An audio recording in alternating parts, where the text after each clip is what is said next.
Então, gente, boa tarde.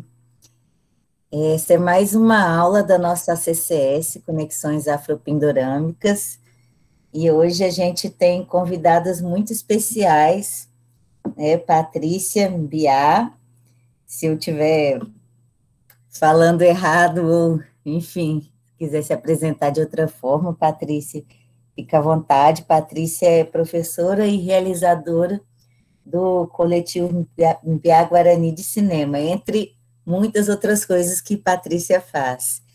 E Sueli Machacali, que é professora do programa de formação transversal em saberes tradicionais da UFMG, cineasta, e também desenvolve várias outras atividades. Temos a Joana, que já esteve aqui com a gente, a professora do IAC, da UFSB, coordenadora da Mostra Motara, que a gente já conhece também. Ela vai fazer a mediação aqui. E, então, assim, enquanto o Sueli não chega, né, eu queria só avisar que eu já falei com ela hoje, tudo, e ela estava, né, indo para a cidade, porque não tem como ela da aldeia fazer a live, né? E, enfim, ela confirmou, mas sempre tem umas dificuldades. Então, vamos torcer para que ela consiga chegar mesmo. Mas eu quero muito agradecer a Patrícia por ter aceitado o convite para estar aqui. Não sei se você lembra, Patrícia, a gente se encontrou no Fórum Doc uma vez, no Festival de Inverno de Diamantina, que tinha um evento de cinema indígena. Então, assim, sou super, acompanho sua produção, acho incrível. A gente disponibilizou para as estudantes, os estudantes, alguns filmes para conhecer melhor o trabalho de vocês. A gente indicou Bicicletas de Anderu, que é um filme lindo, e na outra vez, né, numa CCS passada, quer dizer, uma aula passada dessa CCS, a gente assistiu o filme em qual você participa, que Joana e André, né, que dirigiram, Nova York, mais uma cidade, então, acho que o pessoal aí deve estar cheio de perguntas sobre essa ida aí a Nova York e tudo mais. E o tema hoje é Artes de Viver das Mulheres Indígenas, né, bem amplo. Você e Sueli têm essas várias, né, viver mesmo já é uma arte, né, e vocês também têm essas várias formas de expressões artísticas, né, cinema, fotografia e, enfim, muitas outras atividades. Então, é um bate-papo, né? Eu queria, então, pedir para Joana apresentar melhor Patrícia e passar a palavra para ela falar um pouco, né, da sua trajetória, né, do que você achar mais importante, Patrícia. E te agradecendo muito de novo, né, e te dando boas-vindas. Joana. Obrigada, Marina. Então, uma boa tarde a todas, todos, todes. Marina, obrigada mais uma vez para o convite de participar dessa disciplina, né, que tem esse recorte tão interessante de interdisciplinar, né, de dialogar com essa ponte, assim, nas culturas não euro-americanas, né, do nosso território. E também é um prazer estar aqui com a Patrícia, mais uma vez, né, Patri? A gente tem partilhado alguns espaços de trabalho, desde o filme, né, Nova York Mais Uma Cidade, a Motara.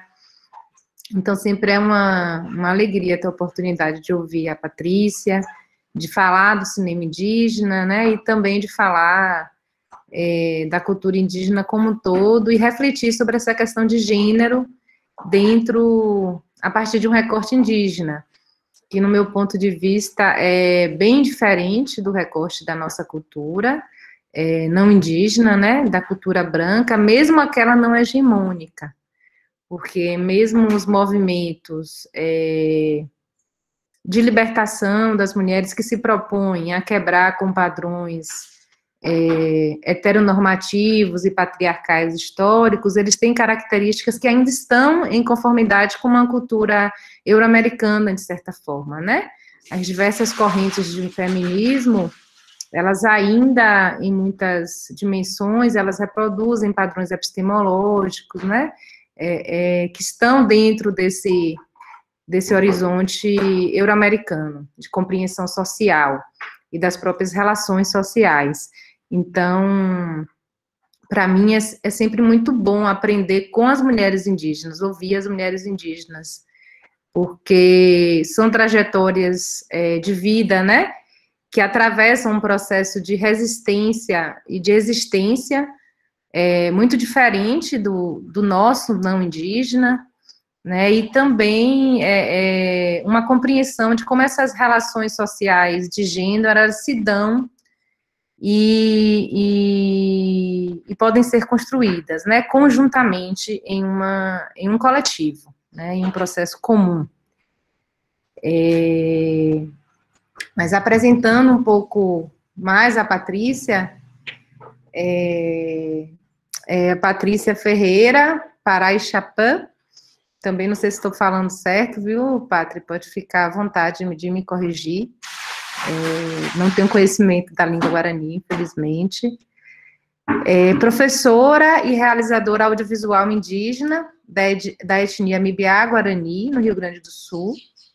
Em 2007, cofundou o coletivo Mibiá-Guarani de cinema e atualmente está finalizando o seu primeiro longa-metragem autoral. Tem atualmente circulando nos festivais 2 projetos audiovisuais, que é o Teco Rachê, Ser Imperfeita, que foi co-dirigido com a artista visual e antropóloga Sofia Pinheiro, e as videocartas, que também eu não sei pronunciar, Nhomonguetá, né, Patrícia? Nhomonguetá. Que são videocartas trocadas entre 3 cineastas indígenas e uma cineasta não indígena, que é a Sofia Pinheiro. Já ganhou diversos prêmios devido ao seu trabalho com cinema, menção honrosa no Festival FICA, pelo filme Desterro Guarani, o prêmio Cora Carolina, de melhor longa-metragem, em outra edição do FICA, né, que é o Festival de Cinema Ambiental, o prêmio de melhor longa e média no 3º Cachoeira Doc, menção honrosa na Mostra Competitiva Nacional do Fórum Doc 2011, com o filme As Bicicletas de Anderu, prêmio de melhor curta no júri oficial e menção honrosa no júri jovem do 4º Cachoeira Doc, com o filme No Caminho do Mário. Em 2014 e 2015, participou de residências artísticas com cineastas indígenas Innu, no Canadá. E em 2017, foi júri do Festival Cine Curumim. Participou da mostra convidada Performances Ameríndias, no DOC Lisboa, em Portugal. E esteve em Nova York, no Margaret Mead Film Festival. Participou também da 14ª edição do Cine Ouro Preto, da 21ª Bienal de Arte Contemporânea, Sesc Video Brasil, de conferência no México, e além disso, né, e com certeza não menos que isso, é professora na escola, em sua aldeia, também uma liderança, e acho que ela própria pode falar um pouco mais dos significados, né, de todas essas atividades, tanto fora como dentro da aldeia que ela realiza. Essas diversas funções, né, diversas habilidades, tanto na arte como nesse diálogo com o mundo não indígena, como na educação, como educadora, né. Eu acho que é uma experiência muito rica que a Patrícia tem para poder compartilhar com a gente. Então, eu queria passar a palavra para você, Patri. Não sei se a Marina pensou algum formato, a gente faz as perguntas, talvez a Patrícia... Eu elaborei algumas perguntas, mas acho que, como você acha, a gente deixa, né? Ela fala primeiro e depois a gente vai... Vamos pedir Patrícia para aparecer aqui, falar um pouquinho, ou, enfim, o quanto ela desejar, né? Acho que o mais importante é ouvir Patrícia mesmo, e aí depois a gente vai abrindo para perguntas. Tá, legal. Patrícia, você consegue... Será que você consegue ligar sua câmera também, ou a internet será que não permite? Eu vou tentar.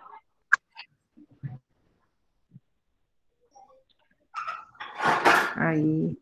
Oi, Patrícia, bom te ver. Obrigada. Boa tarde, né? Boa tarde. São alunos, né? E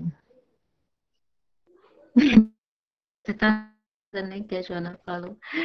Ai, mas também a gente faz. Eu, na verdade, faz tempo que eu comecei a trabalhar com isso, né? Com audiovisual, em 2007, 2008, nesse finalzinho de 2007. E, em primeiro lugar, eu gostaria de agradecer, né, pelo convite. Realmente, isso é o nosso objetivo, né, que as, que as universidades, né, que os alunos da universidade ou da escola ou qualquer outro espaço, né, e a gente ouça, né, que nos ouça um pouquinho do que a gente tem para falar, né.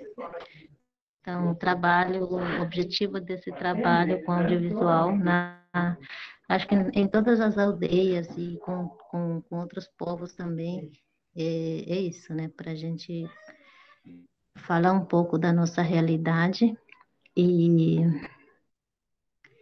por isso eu agradeço esse espaço, né, para a gente estar conversando e entendendo, compreendendo o povo, né, que são diferentes povos, né, que existe no Brasil.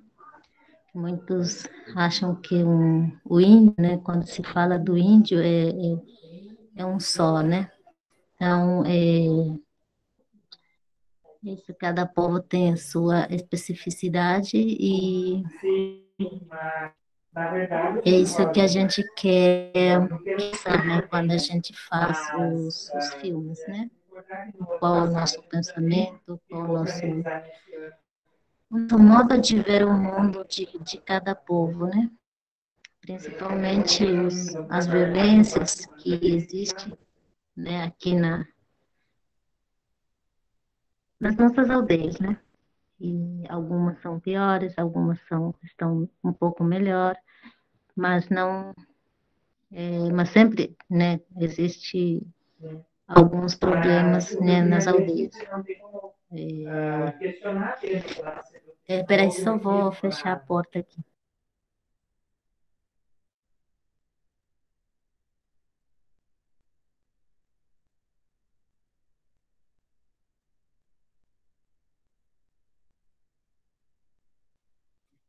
Pronto. É isso, assim, é um trabalho que eu comecei com um coletivo, né, em 2008, e a gente formou um coletivo com o objetivo também de realizar outras oficinas, né, ao longo dos anos, que a gente vai aprendendo as coisas e a gente vai repassando os nossos conhecimentos, né, sobre o audiovisual. A ideia era isso no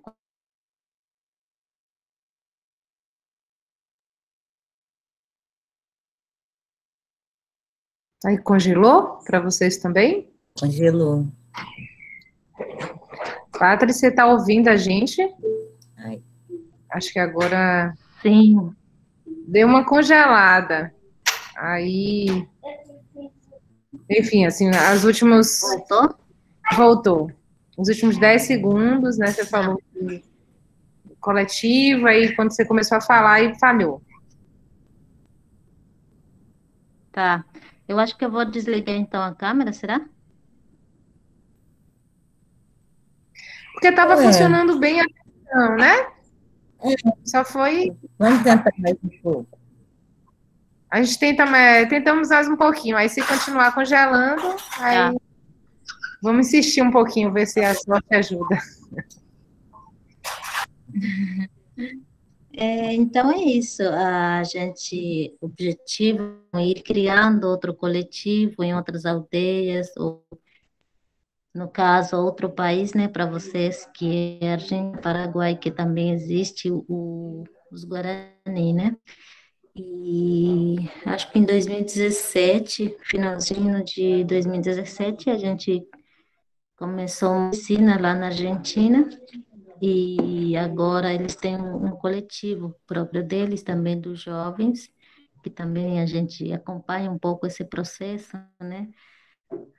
Que para a gente é importante esse segmento, né? Esse intercâmbio com outros jovens, com outras mulheres, né? Então é isso, assim, estou aqui mais para conversar com eles, né, do que ficar falando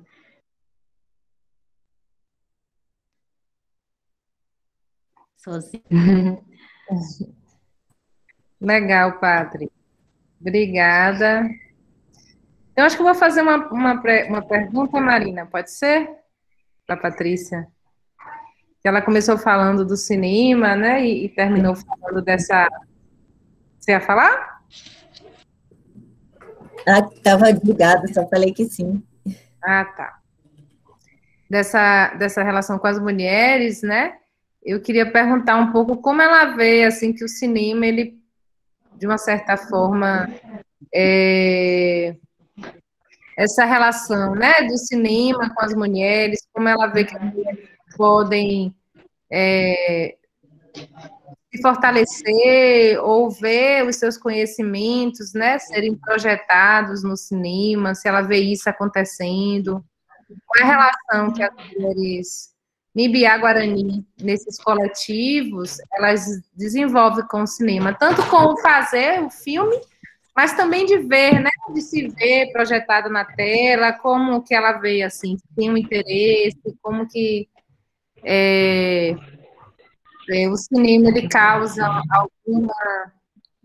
alguma reação específica, alguma vontade, algum desejo das mulheres de se verem representadas? Como é que isso acontece nesses coletivos, Patrick, que você faz parte? E talvez falar um pouquinho dessa sua história também, né, de você como mulher, o que te motivou a entrar para o coletivo, a fazer cinema, e como você vê isso em outras mulheres atualmente?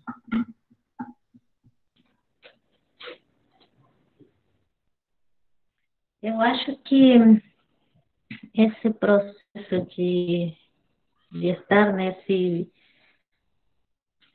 meio, né, de audiovisual sempre foi uma necessidade, né? Desde 2008, né? Quando eu comecei, partiu de uma necessidade. Desculpa, te interromper, mas será que você consegue ligar a câmera? O gatinho é Acho que bonitinho, sim, se eu...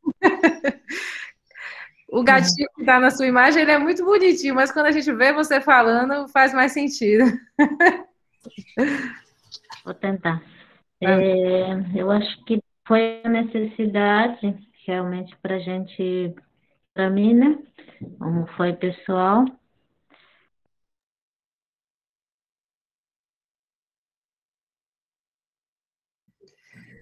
Acho que caiu, né? Deixa eu mandar uma mensagem para ela, Marina. Tá.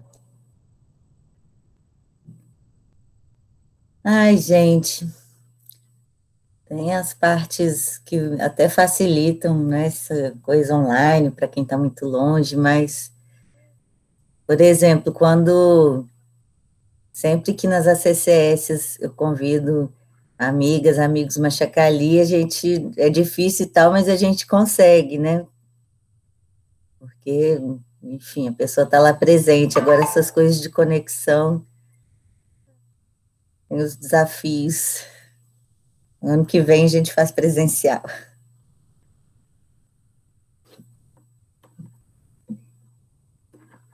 Geralmente, quando é presencial, você consegue trazer as pessoas, Marina?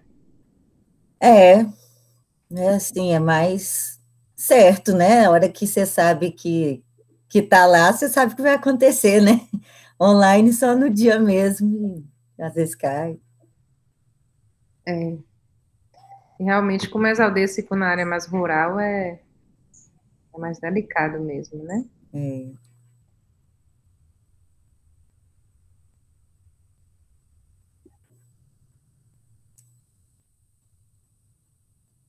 E aí, conseguiu? Eu tô achando que talvez ela apertou sem querer, sabe? Uhum, Deixa eu ligar aqui para ela, peraí. tá. Porque, né, eu acho que na hora que ela apertou para ligar a câmera, sem querer, ela tocou no botão de desconexão. Só um instante. Pode ser.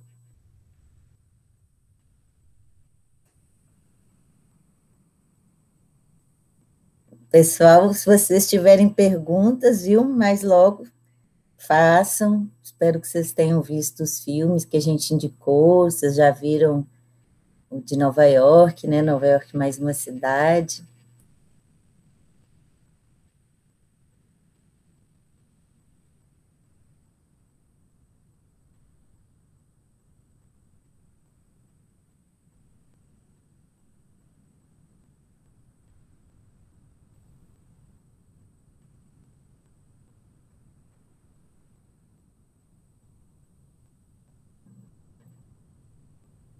Enquanto isso, para aproveitar o tempo, alguém quer falar alguma coisa sobre a disciplina? Alguma dúvida? Queria lembrar vocês do seminário da ProExt, viu? Para incentivar vocês a apresentarem trabalho, se inscreverem, seja não escrito, não pode, né? Mas podcast ou aquele formato de vídeo. Tem muita gente aqui que é mais, numa área mais artística, eu acho que vocês têm muito potencial para fazer. E aí vai ficar permanentemente no site da ProExt.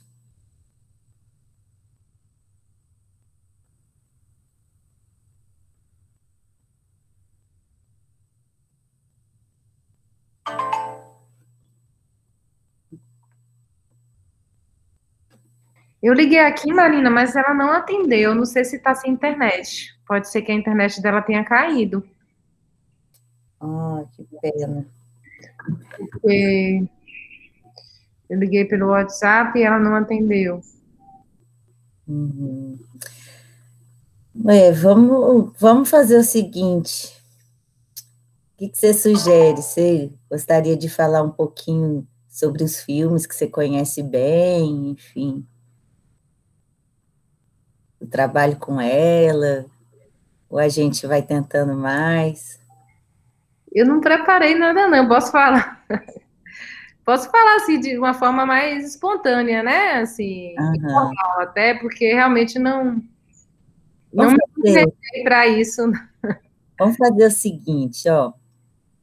É, enquanto vai tentando mandar mensagem e tal, enquanto não volta, vocês aí, gente, se tiverem perguntas, quem tiver visto o filme Amy pode fazer perguntas, porque eu conheço bem, né, o contexto Machacali, trabalho com Machacali desde 2002, especialmente muito próxima da Sueli, então, de repente, a gente pode, né, ir usando o tempo para isso. Ou, enfim, sobre o filme que Joana dirigiu, comentar dos filmes que a gente indicou.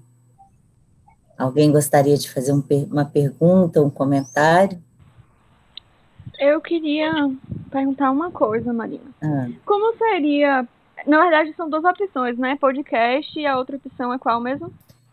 É vida poster, né? Isso. Eu tenho um artigo publicado que fala um pouco sobre essas questões de fim de mundo e como resgatar essa sabedoria, na verdade, é uma forma de resgatar a possibilidade da gente permanecer vivo enquanto humanidade. E aí eu queria saber se você acha válido, assim, gravar, não sei, se um podcast, de repente, curtinho, falando algumas reflexões a respeito, que eu acho que dialogam muito com a CCS, né? Acho que seria ótimo, uma ótima ideia. E submeter lá na Proeste, né? É até que dia a submissão, que eu não me lembro. Ai, eu tenho que checar também. Eu mandei para vocês o edital. A gente checa. Mas... eu posso olhar depois. Eu perguntei mais assim, se você lembrasse de cabeça. De cabeça eu não tenho, não. Mas, se não me engano também, uma coisa que eu nem devia falar com vocês, mas, se não me engano, é fluxo contínuo. Até depois da realização do seminário, pode mandar que eles colocam no site. Mas, para servir de trabalho para a nossa disciplina, tem que ser até dia 12, que é o final do semestre, para eu poder avaliar e lançar as notas, porque eu tenho o prazo, né? Senão o sistema fecha. Então, para nós aqui, especificamente, para servir como trabalho para a disciplina, fica até dia 12. Mas eu acho interessante, assim, antes de acontecer o seminário, né? Porque aí vai estar mesmo muita gente ali assistindo, então vai ter mais visibilidade. Thaís, Sim, entendi. Então, Thaís está falando que não entendeu. Não é obrigatório participar do seminário, não.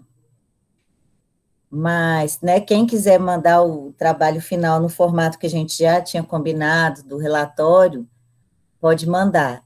Mas, quem quiser se inscrever no seminário e mandar, né, ou o podcast ou o vídeo pôster, ele fica no lugar do trabalho final. Só que tem que ser até o dia 12 para poder avaliar.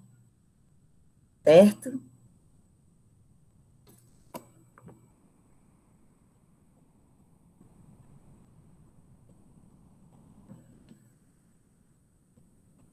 Então, gente, mais uma coisa, Joana, que de repente a gente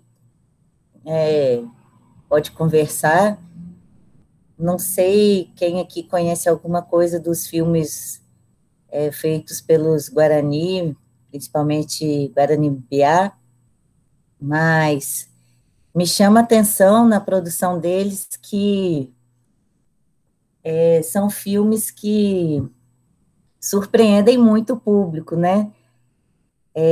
Não que todos os filmes indígenas, principalmente atualmente, fiquem naquela coisa de filmar um ritual, enfim, o dia a dia na aldeia, mas os filmes guaranis são geralmente muito em torno de um contato com o exterior, com os não índios.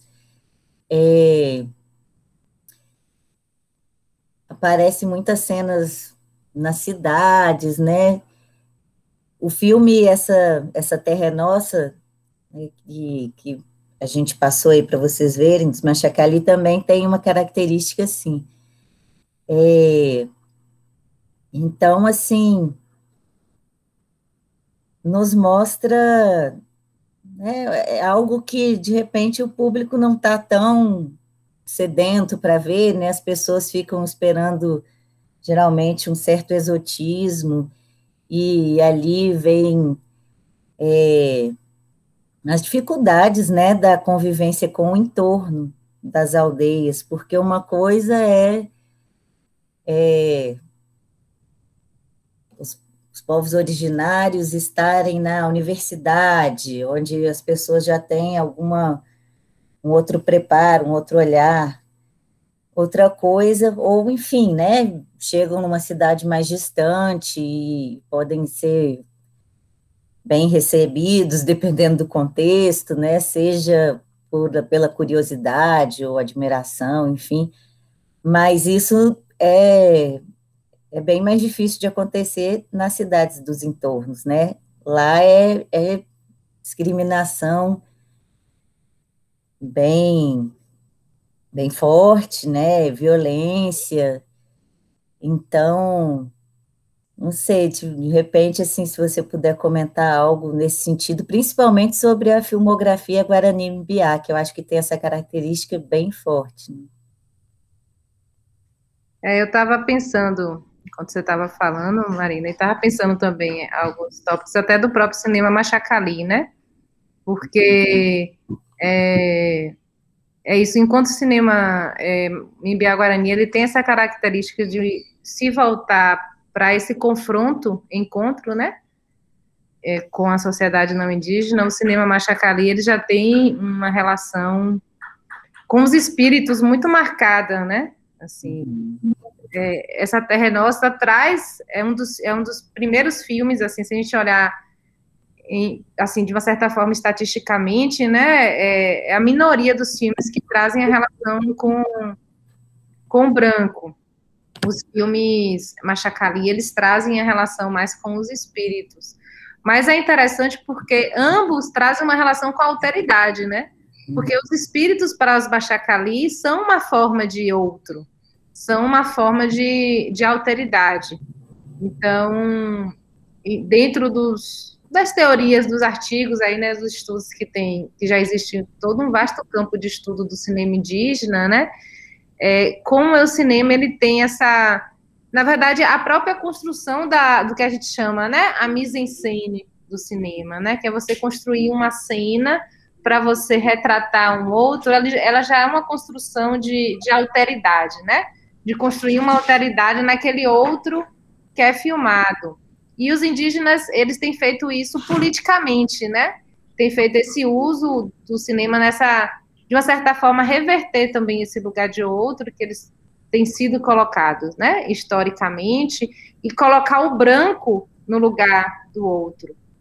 E o cinema, ele acaba sendo uma ferramenta para isso, uma ferramenta de aproximação, na verdade, assim, né? De construir uma narrativa, às vezes de aproximação, de uma certa forma, nem que seja uma aproximação no sentido de falar sobre esse outro para expor a violência que esse outro representa, né? Mas um olhar mais de perto. O cinema, ele permite aproximar, nem que seja para revelar esta violência histórica que está posta.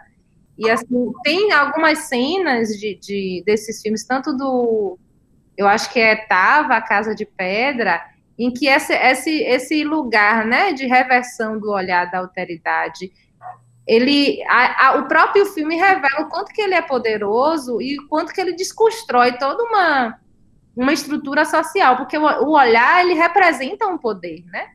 Assim, de quem olha e quem constrói a narrativa é um poder, enfim, é um poder ontológico, né? Tanto que tem várias mitologias que trazem essa questão do quanto que o olhar, ele representa em algum, né, até nos próprios Machacali, né, não se pode olhar nos olhos dos Iami, e dentro da própria mitologia ocidental tem várias vedações relacionadas ao olhar. E, por exemplo, em Tava, A Casa de Pedra, tem uma cena bem marcante em como o cinema, que aí eu falo mais dentro do horizonte do cinema, né, que é mais o meu campo de estudo, né, como essa possibilidade de construir o olhar através do cinema é uma potência de transformação social, né, é uma potência de afetar relações sociais que estão estabelecidas aí historicamente, né, que é quando os indígenas, eles... É isso, eu não tenho certeza se é uma casa de pedra ou são duas aldeias, uma caminhada, que na verdade são filmes que eles replicam algumas cenas, né? Porque isso é uma outra característica do cinema indígena. Eles assim, tanto que tem o Bernard Belisário, que estudou o cinema do Divino Chavante, né? Ele fala de como os indígenas, eles se apropriam das imagens, construindo e reconstruindo sobre as mesmas imagens narrativas distintas, né? Então, essa relação que a gente tem com a originalidade das imagens não é a mesma que eles têm. Eles veem a possibilidade de reutilizar a imagem e estar reconstruindo, desfazendo o cinema, porque o cinema ele não é separado de uma prática social cotidiana. Não tem uma identificação do cinema como uma obra, uma arte, né, que está ali posta como algo separado da prática cotidiana. Então, as imagens, elas são incorporadas nesse cotidiano e elas podem ser transformadas, porque a própria relação da arte é diferente da nossa relação, né, da nossa sociedade. A gente, de uma certa forma, coloca a arte como algo separado do nosso fazer cotidiano, das nossas relações, né, a nossa concepção de artista, que é como um sujeito inspirado, né, como a arte como um processo individual, como um processo oriundo do talento. Isso é muito dessa cultura, da nossa cultura, né? E os indígenas vão fazer um entendimento do cinema mais relacionado com a concepção deles de arte, né? Que é uma arte que faz parte das relações sociais, que faz parte das agências sociais, que faz parte do cotidiano. E aí, acho que é em Duas Aldeias uma caminhada, né? Que eles vendem os artesanatos lá naquele lugar que é uma ruína, né? Que, na verdade, eles recontam a história dessa ruína, porque na narrativa deles aquela ruína foi construída pelos Guaranis, aquele lugar sagrado é um lugar dos Guaranis, e na história dos brancos é um lugar que foi construído pelos colonizadores, né?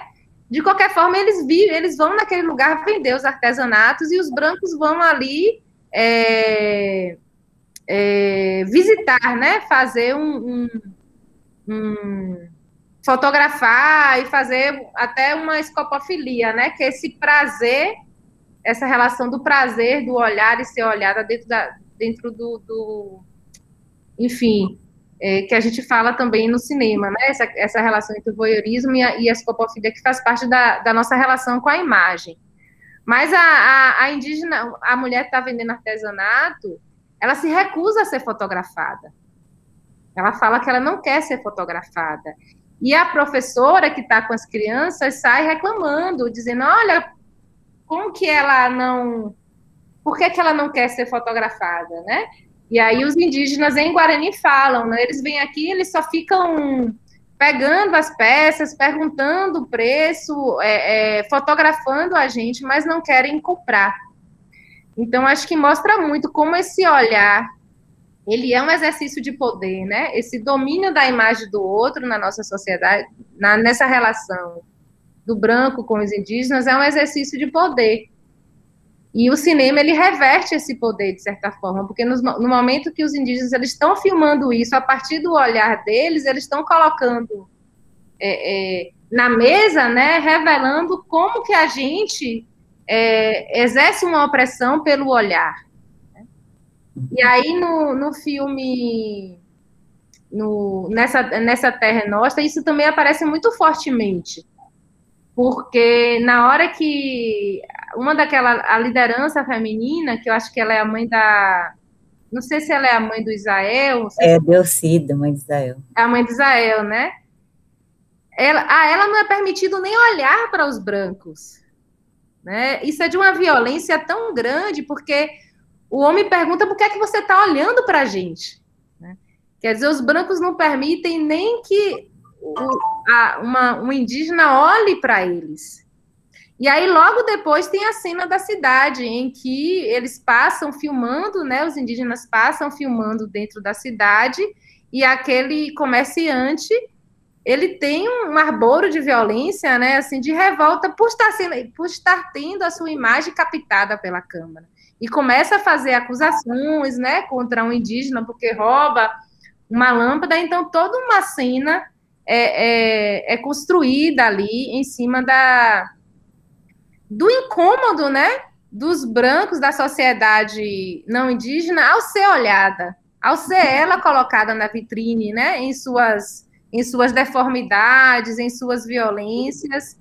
Então, eu acho que essas duas cenas é muito simbólico do que representa o cinema indígena, sabe? Como que o cinema indígena ele está devolvendo esse poder de quem pode olhar, de quem pode lançar o olhar, né, de quem pode construir narrativas e se apoderar das imagens. E isso, enfim, vem em vários filmes, né, de diversas formas, assim, como a imagem, ela tem um poder que afeta nossas relações sociais, e quando a gente muda quando a gente, na verdade, democratiza, né, digamos assim, democratiza os meios de produção do cinema, a gente, de fato, a gente consegue também democratizar esse poder que a imagem representa. E é muito interessante porque quando a gente olha para a história do cinema brasileiro, né, assim, as diversas tentativas, mesmo do cinema progressista, né, o cinema novo e diversos filmes que se propuseram a representar, né, o povo, a representar a diversidade cultural, a diversidade social, os conflitos de classe, as classes oprimidas, né, eles barravam em um discurso que era carregado de estereótipos sociológicos, né? Então, essa análise, era aqueles documentários que eram exagerados nas análises sociológicas, ou eles esbarravam em uma tentativa de construir essa linguagem formalmente na linguagem, de construir essa alteridade formalmente na linguagem cinematográfica, que é um pouco o que o cinema novo faz, né? O cinema novo, ele vem com essa proposta da estética da fome, de construir uma estética que represente tudo isso que a América Latina é, em sua diversidade cultural, social, né? Só que isso resultou em um formalismo que tampouco representava essa diversidade, né? E aí, quando a gente chega no cinema indígena, a gente vai vendo quando, de fato, você democratiza os meios, né, de produção artística, e, de fato, você consegue construir uma alteridade, né, na linguagem. Porque vem toda uma relação com o olhar, uma relação com a própria relação com o significado da arte, né, é diferente para eles do que é para a gente. E eu acho que isso resulta em trabalhos muito diferentes, assim. Quando Sueli fala, assim, algumas vezes, né, que a câmera, ela... Como é que ela fala? Eu esqueci, até no texto que ela escreveu para o catálogo da Motara, né? Uma câmera que ensina cantos, né? Assim, essa percepção na verdade, da câmera como algo que media outras relações, né? Não tem essa concepção da arte como a gente tem institucionalizada, né? Mercadológica. É uma câmera que, na verdade, ela está mediando outras relações que já existem socialmente. Então, eu acho que, enfim, só para falar um pouco assim do quanto que o cinema indígena ele traz diversos significados, tanto não só significados de contar histórias que nunca foram contadas, né, mas como eles deslocam até esse sentido do fazer cinema, né, do sentido da imagem, e como que ele está contribuindo para inovar a linguagem cinematográfica do cinema brasileiro de uma forma muito preciosa. Porque, até então, todos os esforços que vinham sendo feitos, assim, inclusive, né, os documentaristas mais reconhecidos, como Eduardo Coutinho, eles não conseguiam construir uma linguagem visual, estética, que, de fato, era representativa de uma alteridade, sem ser aquele formalismo, né, aquele virtuosismo, assim, imagético, que o cinema ele acaba resguardando. E o cinema indígena, numa simplicidade profunda, ele consegue trazer, né, uma outra forma. São narrativas que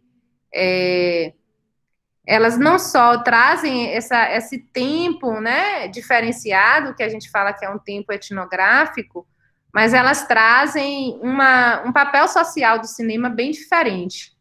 Então, enfim, a Patrícia chegou, ó, que legal. Eu queria até fazer uma pergunta para ela nesse sentido, né? Porque como que ser cineasta, na verdade, tem uma relação com ser liderança, né? Entre os povos indígenas. Isso acaba tendo uma relação muito dos cineastas são professores, são lideranças. Então, esse lugar do cinema, ele está muito perto também desse lugar da liderança, né? Daquele que que agencia diversas relações. A Maia aí. Oi, Maia. Oi. Tudo bem? Oi. Chegou seu amigo aqui. Vou dar oi para a Aini. Um momento em família, gente, aqui, viu?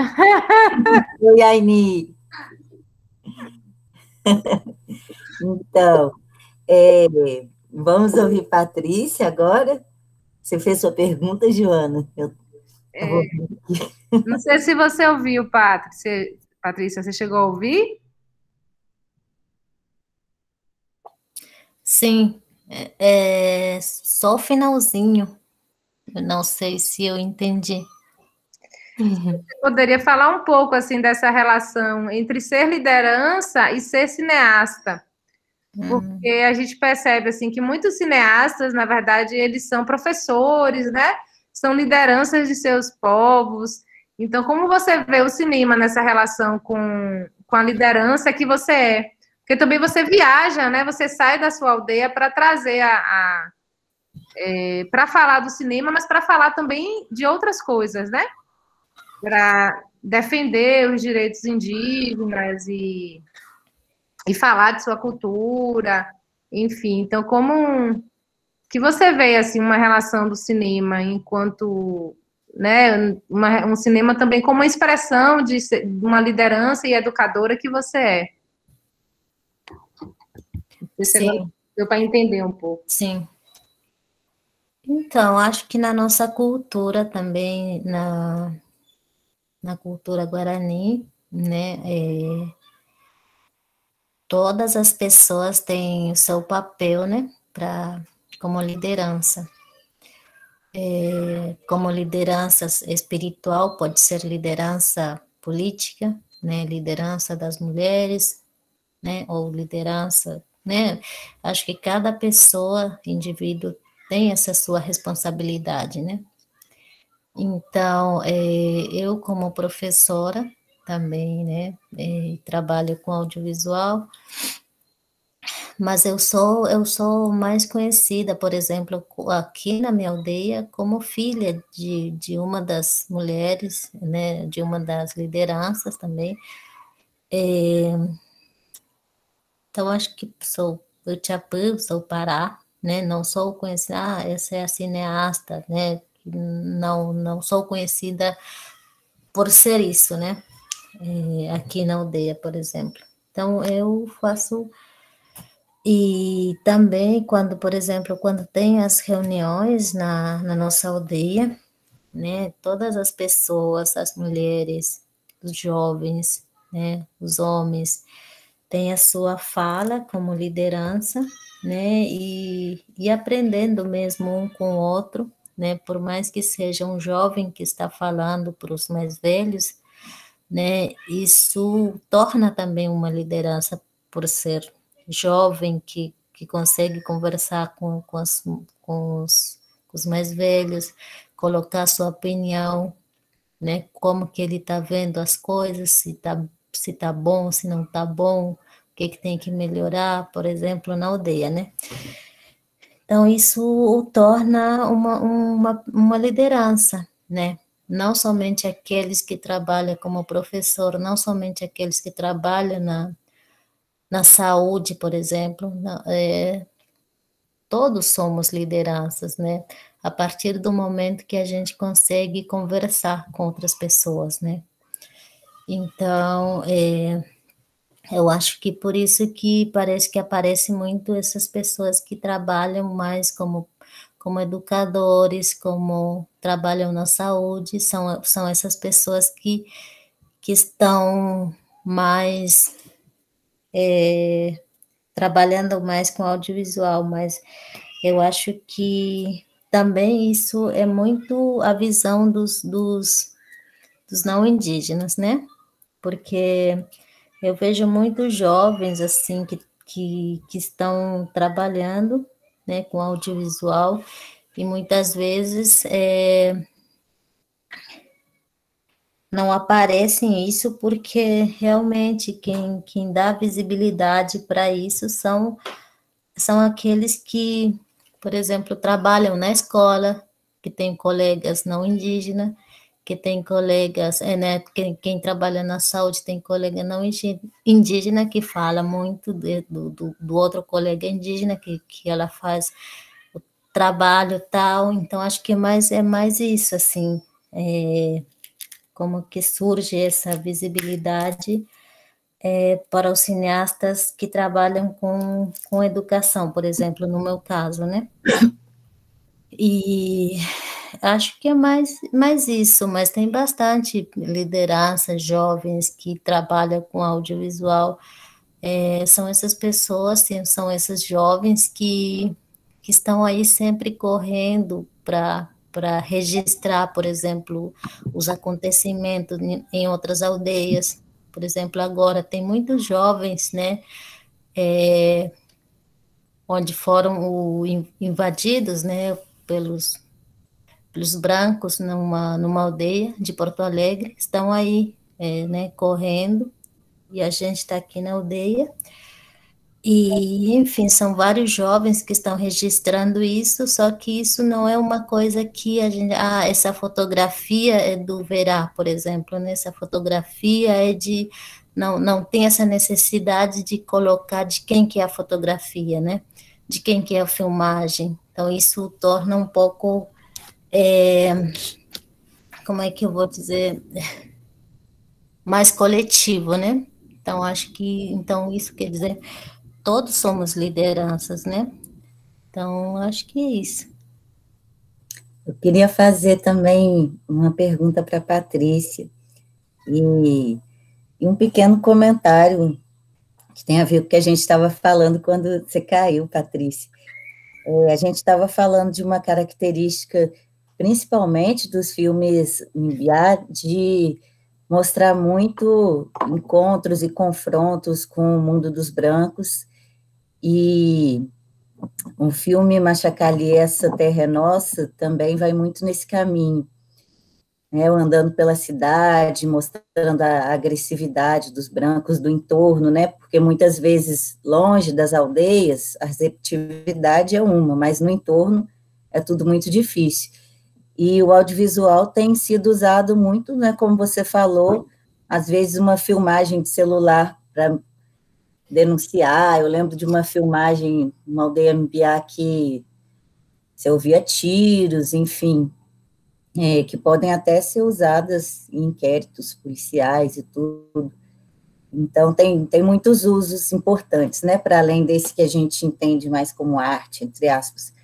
Mas eu queria te perguntar sobre duas questões, assim, bem importantes, que uma você já começou a falar um pouco da autoria, né, que tem a ver com propriedade intelectual no mundo dos brancos, enfim, tem também essas discussões nos contextos indígenas, né, e sobre a questão do olhar, né, muitos filmes, é uma questão, assim, que aparece muitas vezes entre os Machacali, por exemplo,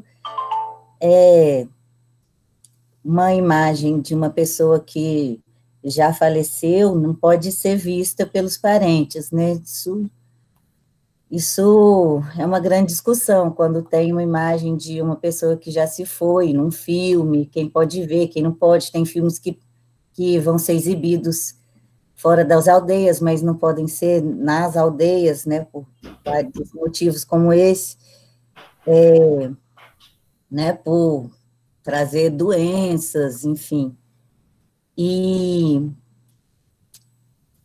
Enfim, nem sempre esse cuidado é tomado, né, do que pode mostrar, o que não pode, o que uma mulher em Biá, ou Machacali pode ver, ou um homem, ou uma criança, né, e eu lembro de um filme, não estou lembrada exatamente do nome, mas é dos Runicuim, conhecidos também como Caxinauá, e falava sobre os canê, né, os grafismos Runicuim, e estava no processo de patrimonialização, né, desses quenê. E aí as mulheres estavam falando de como os homens Rony Cunha ficará à frente desse processo, mas os scanners são das mulheres, né? Então, se for pensar, transportar aí essas questões de propriedade intelectual de uma forma, né, meio, não é bem assim, mas as donas são as mulheres, né? Então, para colocar um pouco dessas questões de gênero, né, tem coisas que são do mundo dos homens, né, eu também passei Yamin Rei para o pessoal ver, então mostra todo, né, os rituais dos espíritos femininos, não que só as mulheres participem e tal, mas tem coisas que são do âmbito das mulheres e coisas do âmbito dos homens, né, e quando isso vai ser mostrado para fora, né, já tem um dentro e um fora aí na questão de gênero, por exemplo, ou na questão entre espíritos, ou como se possa traduzir, né, os Yamin, no caso dos Machacali, e aqueles que estão vivos, né, então dentro e fora também tem várias nuances. Então, eu queria te pedir para comentar um pouquinho sobre essas questões envolvendo gênero, quem pode ver o quê, autoria. É isso. Ok. Antes de falar um pouco disso, né? Eu acho que tem a ver também com o que eu estava dizendo antes, né? No começo, porque de eu estar inserido nesse meio, né? E eu falei que foi uma questão de necessidade mesmo. Em 2008, né? Eu vi outros meninos, na verdade, quem participava em 2007 eram só meninos, né? Acontecia-se essa oficina aqui na nossa aldeia e uma lá numa aldeia de Porto Alegre, né? Aí daqui foram fazer essa oficina e eu não fui justamente porque eu estava trabalhando na escola na época já. E enfim, quando passou por aqui essa oficina, eu acompanhei um pouco esse processo de tradução, né? E, e pediram para ajudar um pouco na tradução, porque era bem o começo e era eles tinham muito, a gente na verdade tinha muita dificuldade, né, de traduzir tudo, porque eu lembro que na época eles filmaram 150 horas de fita, naquela época era mini DV, e, e aí pediram para eu acompanhar nessa tradução, né, também. Aí, nesse processo, eu vi essa importância, né, de trabalhar com audiovisual também, justamente para trabalhar também na escola, mostrar na escola, nas universidades, né? Aí, e via também a necessidade de ter uma mulher no meio, né, deles, porque eu via a dificuldade, como era uma coisa nova e ao mesmo tempo existia essa coisa de chegar nas mulheres mais velhas, né? Essa dificuldade, justamente por ser uma nova ferramenta e ao mesmo tempo eram bem jovens os que estavam fazendo a oficina, né? Aí eu pensei, nossa, eu acho que eu poderia contribuir com eles, né, de falar com as mulheres, porque eu tinha uma facilidade de conversar com as mulheres, e eu não sabia se isso ia dar certo, eu chegando com a câmera, se ia ser a mesma coisa, né? Mas, enfim, eu pensei assim, que eu posso fazer, né? Isso eu posso tentar, porque eu acho que é importante e a maioria dos depoimentos que a gente traduziu eram de homens, né? Aí eu pensei como que isso, né? Posso reverter isso, né? Que as mulheres também possam dar seu depoimento, o que elas acham, né? E porque eu sei que eles têm elas têm uma participação muito importante nas aldeias, né? E isso não era visto naqueles trabalhos, né? Naqueles imagens. Aí eu entrei por isso, assim, mas para dar também essa visibilidade de que, porque muitos perguntam por que não tem a voz das mulheres, por que não aparecem, né, as mulheres Guarani principalmente. E aí é isso, eu queria dar dizer que não, as mulheres têm a sua participação muito ativa nas aldeias. Então, é para dizer isso que eu entrei, né? E enfim, então essa coisa de não filmar, de filmar quem pode ver, né? Na nossa cultura é um pouquinho diferente, assim, tem coisas que a gente, só as mulheres têm certas coisas para fazer, mas ao mesmo tempo não existe essa separação de quem pode filmar, né? Por exemplo, tem uma bebida que só as mulheres fazem e os meninos não podem ver, não podem,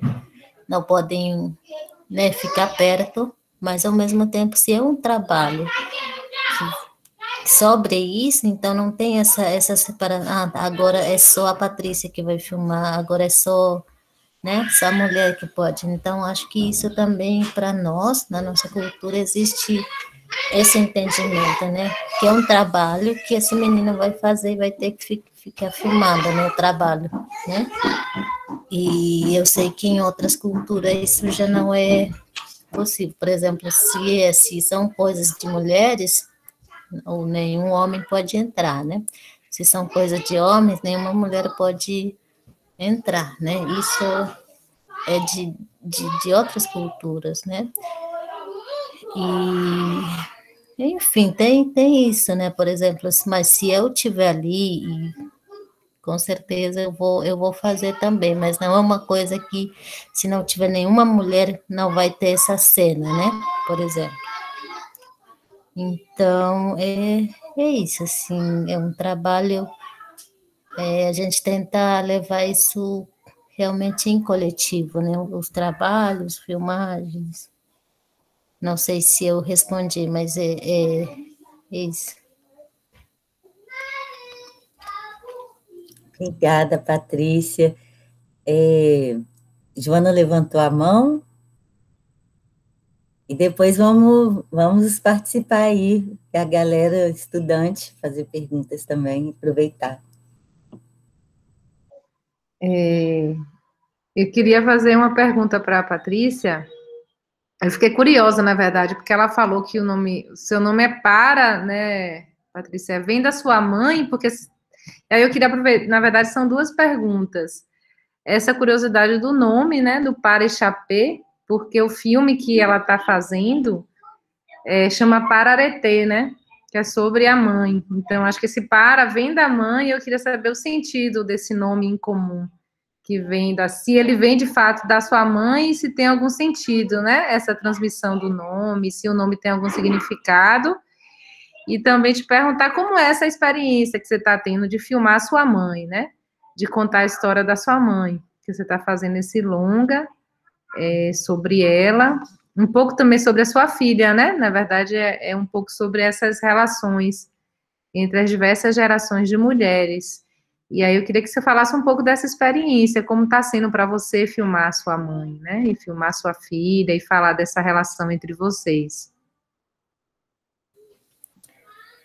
Sim. Então, os nomes, né, muito. A gente tem que falar da alimentação de novo, né, para falar do nome. Mas eu vou tentar explicar rapidinho.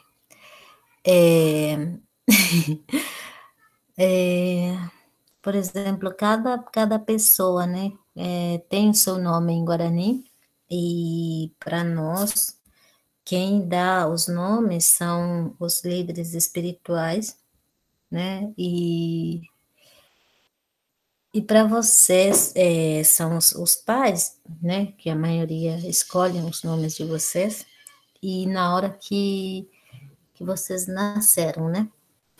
E para a gente, assim que a gente nasce, a gente não recebe o nome em Guarani. Hoje em dia, também a gente, quem nasce no hospital já tem que ter o nome, e geralmente por isso a gente também tem o nome em nome diferente, né, que não seja em Guarani. E para receber o nome, então a gente tem que fazer um batismo, uma cerimônia, no tempo novo, né? No novo tempo, no caso, no ano novo. Então, por exemplo, se uma criança nasce, porque a gente tem, na verdade, duas estações, dois tempos, né? Um tempo velho e um tempo novo, né? Onde tudo se renova, onde tudo acontece tudo de novo, né? E, enfim, se a criança nasce no tempo velho, ela vai ter que esperar chegar o tempo novo, né, para receber o nome, que geralmente levam a partir, depois de um ano que recebe o nome, né, as crianças, a partir de 9 meses, um ano. E então, para receber o nome, a gente precisa do nosso sementes tradicionais, que é milho, né, que é sagrado para a gente, é de milho. A gente tem que fazer um bolo para levar na casa de reza, né, e receber o nosso nome, os nossos pais, né. E para os meninos levam, pode ser mel, pode ser erva mate, e pode ser uma fruta, né? Mas as meninas sempre têm que levar o bolo de milho, né? Enfim, para receber, os nossos nomes a gente passa por esse processo.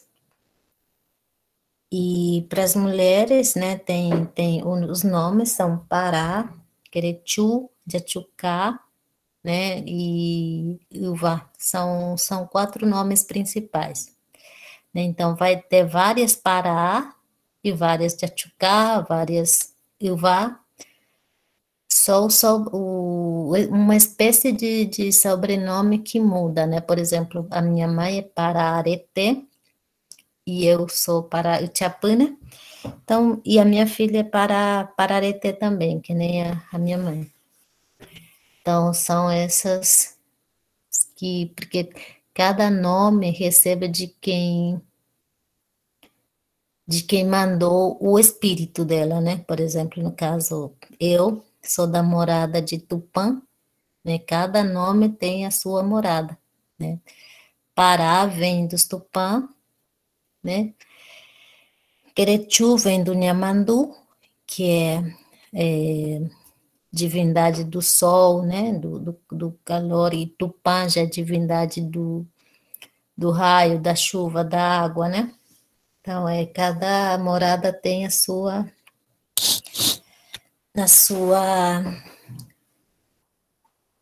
casa. Enfim, é isso. Por isso eu tenho o mesmo nome. E geralmente tem a sua. Muitas vezes a gente, por exemplo, a minha avó também é Parapoti, né? Então é isso. Assim, acho que a gente tem a gente vem da mesma morada, as 4 gerações, né? Então, filmar a minha mãe, né, foi um meio que eu achei para representar as mulheres Guarani, né? Porque fazer acompanhar um personagem, por exemplo, tem que acompanhar mesmo as viagens, né, e no caso, a minha mãe sempre viaja, no caso, as Guarani, né, as mulheres Guarani vão sempre para a Argentina, né? Então, eu tenho mais facilidade de pedir, por exemplo, quando eu não tenho dinheiro para passagem, eu posso, agora eu não posso ir com você, você consegue me esperar? Então, eu consigo mais pedir, né, para ela do que para outra pessoa. Então, eu tenho essa compreensão dos dois lados. Eu pensei nisso, né, para fazer essa filmagem. Então, a partir do momento que eu falei que eu ia fazer um documentário, né, ou pensar um pouco, pensar juntas, na verdade. E acho que eu foi uma das diretoras também. Ela, né, sempre dirige, por exemplo, as coisas que ela vai fazer. Agora eu vou fazer isso, não quer filmar, né? Ou eu acho que é importante filmar isso, eu vou plantar o milho, por exemplo. Então, ela meio que sempre me cutuca, né, para dizer que isso também é importante, filmar. Porque às vezes eu achava, isso não é importante, mas para ela era importante, né? Então, é uma experiência muito, muito boa, até como para. Porque até então eu não tinha não tinha dirigido sozinha, né? Era sempre com os meninos, com o coletivo, direção em coletivo. E também pensei, vou tentar aprender, vou tentar ver como é que é ser diretora, dirigir uma pessoa sozinha, mas ao mesmo tempo mais para aprender e aprendi que não tem como fazer você sozinha, né? Pensar sozinha as que você vai fazer, né? Então, ela me ensinou bastante nessa questão de dirigir um filme, e é isso. Que legal, Pátria. Então, é ela dirigindo, você dirigindo ela, né? Sim. Legal. E obrigada pela explicação, né? Acho que você deve ter que ter uma paciência com os brancos, né? Com os juruá, porque tem que explicar tudo desde o começo. Que a Eu gente... tento. Não sei que para resumir, eu não sou muito boa, mas é isso. Porque tem várias outras coisas, né, que vai se, como é que se fala? Fazendo parte de cada coisa, né? Uhum. A gente faz uma pergunta, mas na verdade é isso, né? Tem várias outras implicadas, não dá para só responder, né? É, A pergunta sem apresentar o que vem antes. Mas é isso. sim. Eu tinha um monte de, assim, um monte de coisa que eu queria te perguntar, mas não vou preferir deixar que os estudantes, né, Marina, que o pessoal pergunte, que o pessoal interaja, porque para não tomar mais do tempo, que a gente, assim, realmente só tem meia hora, né? Então, vou ficar mais na escuta também do pessoal. Então, pessoal, alguém tem uma pergunta para a Patrícia, algum comentário? Eles assistiram algum filme Não dela, fiquem acanhados. Marina? Vocês assistiram algum filme da Patrícia, Ah, né? Assistiram algum dos filmes dela, assim? Eu a assisti gente o de Nova York disponibilizou. Uhum. e eu tenho mais um comentário a fazer, assim, não é bem uma pergunta para Patrícia, mas é um comentário de como assistir naquele filme, né? Eu percebi que, pela vivência mesmo, né, enquanto indígena, ela aponta diversas violências que acabam acontecendo, né, dentro do museu com a cultura, por ter pertences que não deveriam estar ali, por ter imagens que não deveriam estar ali. E aí, durante o tempo que eu fiquei assistindo, né, eu refleti muito sobre essas questões uma vez eu fui num debate que trazia muito isso à tona, de como os museus, eles são ferramentas, né, que são realmente violentas com várias sociedades, e de como, na verdade, esses pertences não deveriam mesmo estar ali, né, e essa discussão do devolvimento, né, de devolver, né, o que não pertence a eles, devolver os povos de origem. E aí é isso, né? Era só um comentário mesmo, assim.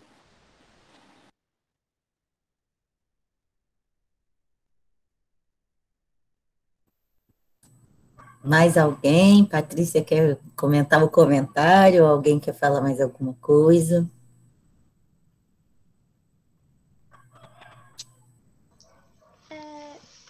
Vocês estão me ouvindo? Tão baixinho. Eu queria perguntar para a Patrícia sobre a questão do feminismo indígena. A Elisa Pancararu, né, ela trouxe um pouquinho, falou de como que ela vê isso no meio dela, né, sendo uma coisa mais ligada aos meios acadêmicos, às instituições e tal. Eu queria que a Patrícia falasse um pouco da realidade dela, né, que são realidades diferentes, e como isso, se isso é uma coisa que está presente, assim, no seu meio, como que isso se reflete nessa parte do cinema e tal. Se puder falar um pouquinho, Patrícia.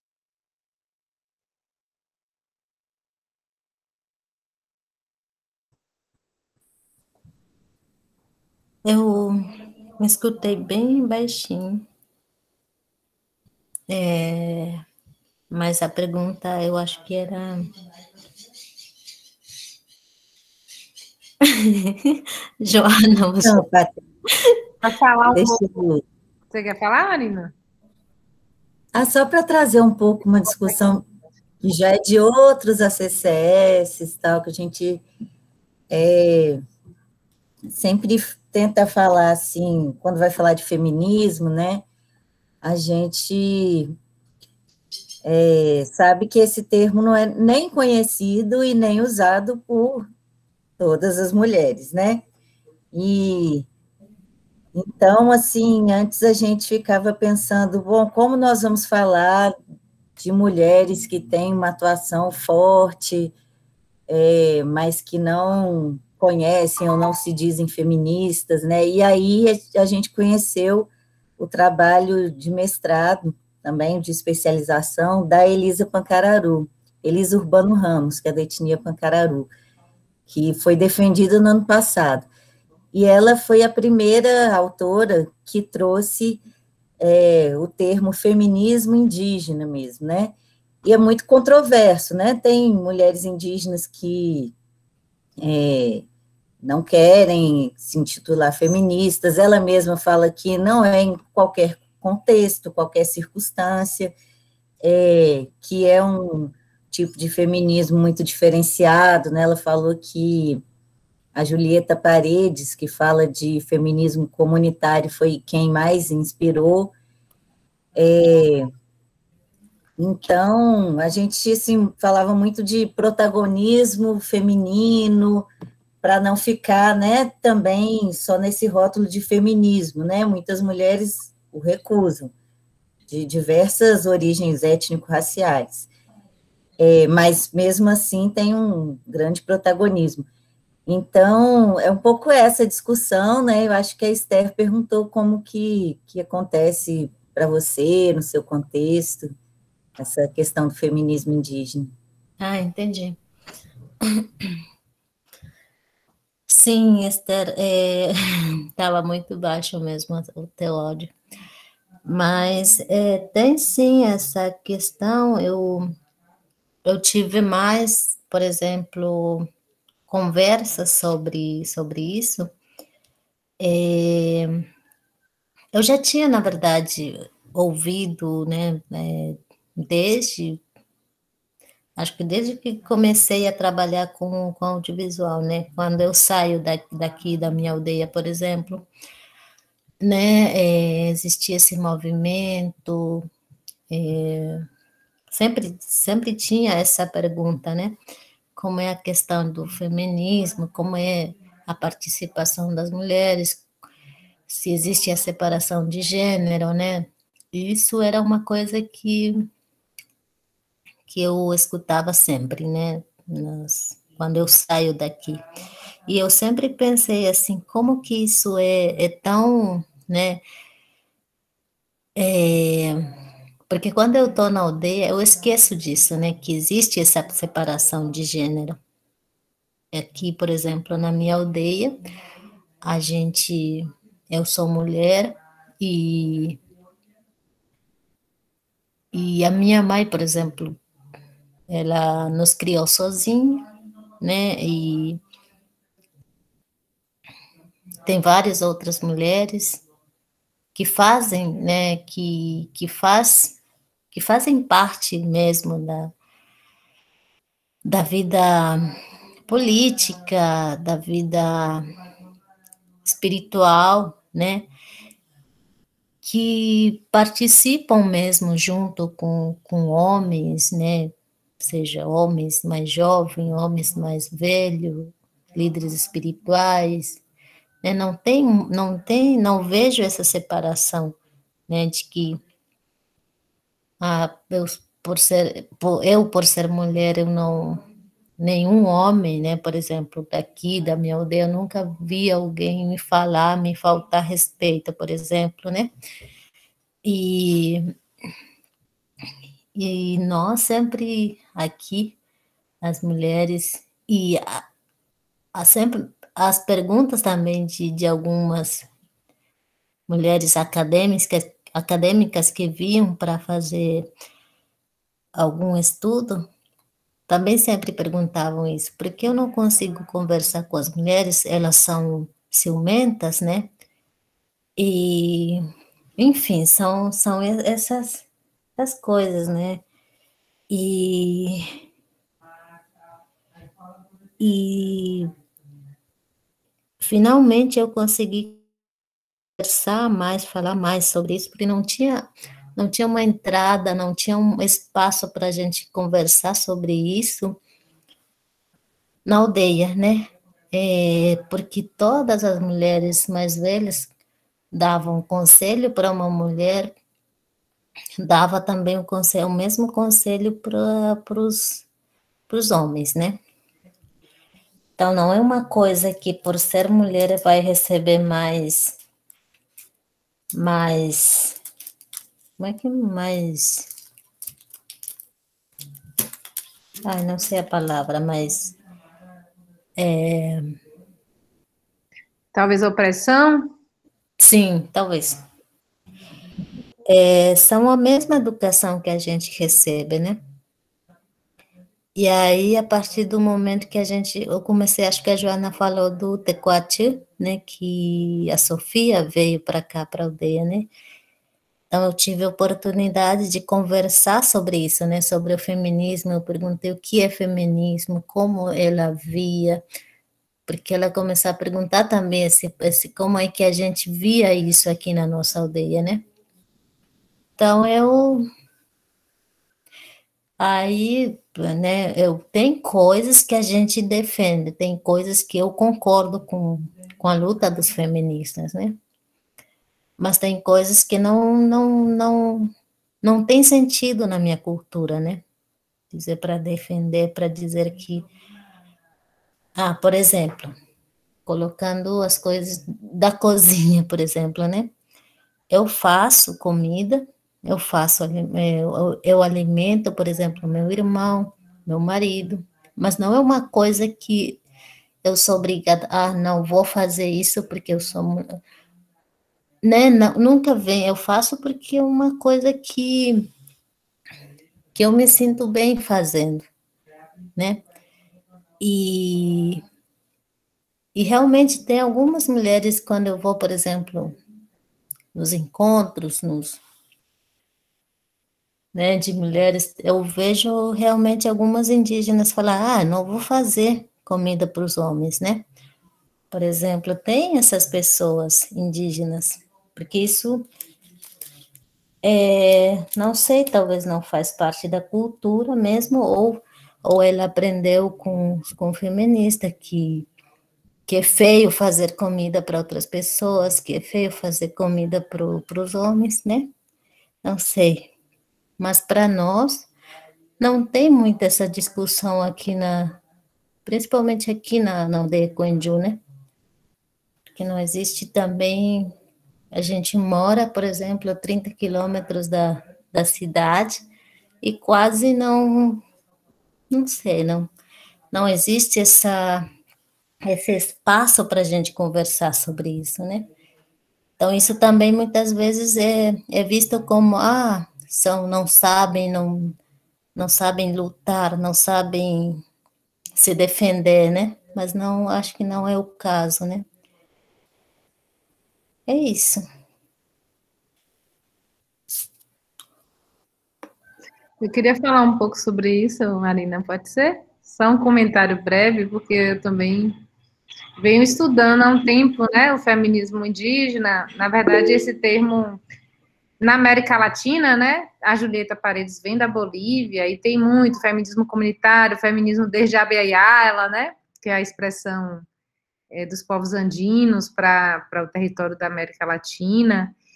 E assim, ouvindo Patrícia falar, é bem legal ouvir a experiência e os exemplos que ela dá, né? Porque, na verdade, é um pouco que eu falo assim, o feminismo ocidental, ele parte de um parâmetro, na verdade, de uma estrutura social, né? Que é fundamentada no histórico da construção da sociedade industrial, da sociedade capitalista, e acaba, assim, como de uma certa forma essencializando certas noções, certos papéis sociais, como se eles fossem essencialmente equivocados, né? Como na verdade eles são equivocados no contexto da nossa estrutura social e no contexto da nossa cultura. Essa própria noção, né, de que existe algo doméstico e algo público. E que as mulheres estão resguardadas ao espaço doméstico, da cozinha, e que o homem é resguardado ao espaço público. Isso é na nossa sociedade, né?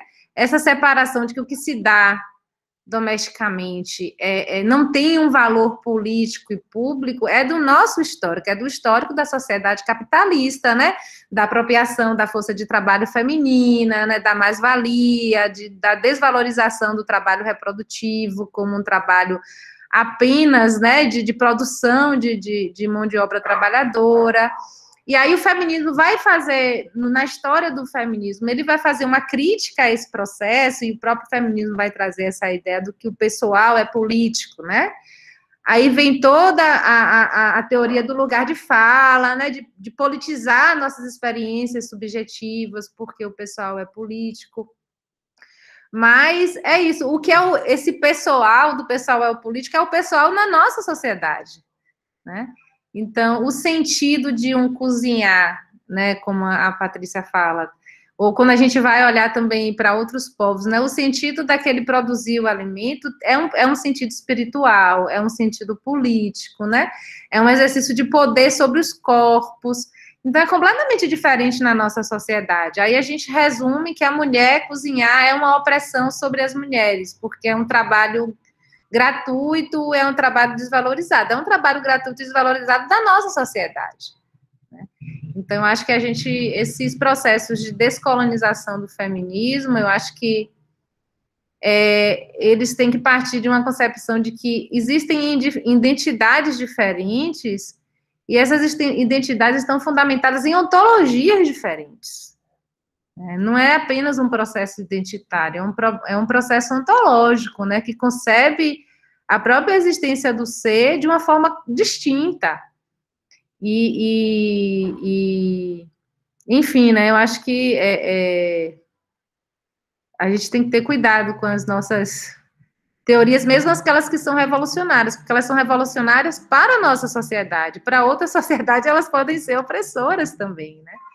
E a gente tem que... Enfim, já existe feminismo vindo da África, né? Das mulheres africanas, existem várias perspectivas, mas quando a gente ouve, por exemplo, a Patrícia falar que na aldeia dela todas as pessoas são lideranças, o sentido de empoderamento da nossa sociedade, né, das nossas militâncias feministas perde completamente o sentido, né?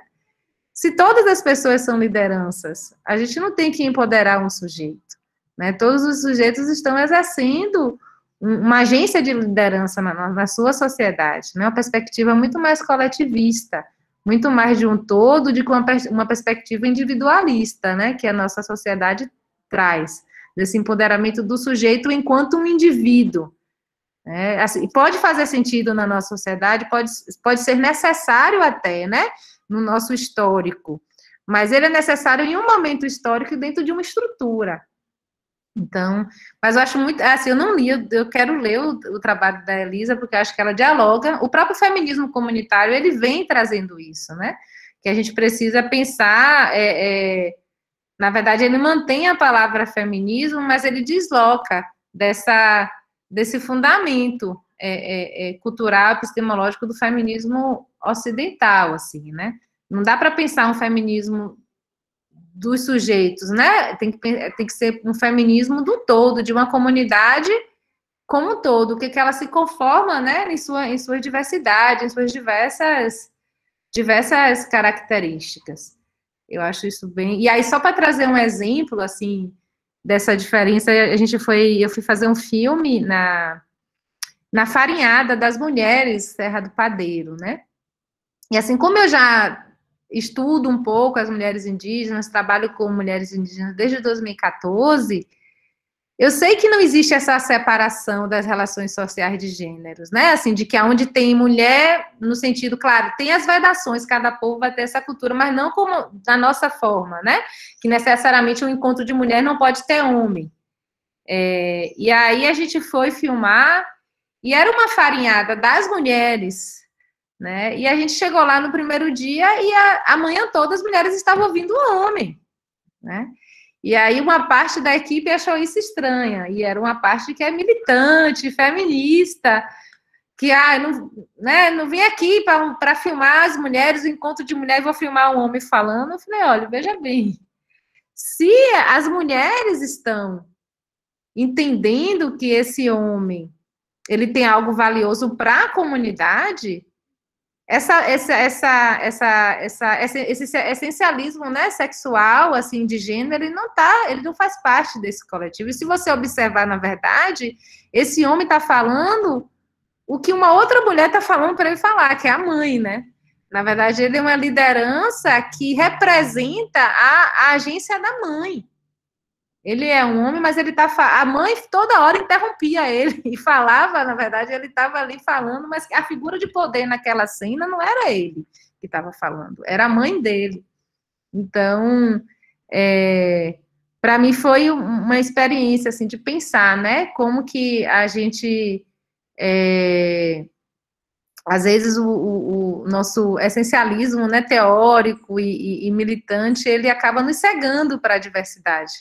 Eu acho que o feminismo comunitário, indígena, está contribuindo até talvez contribuindo mais para as teorias feministas olharem para elas mesmas e se situarem, né, assim, historicamente, e olhar suas próprias fragilidades do que contribuindo para fortalecer as mulheres indígenas, porque as mulheres indígenas têm já as suas estratégias, né, as suas histórias de fortalecimento.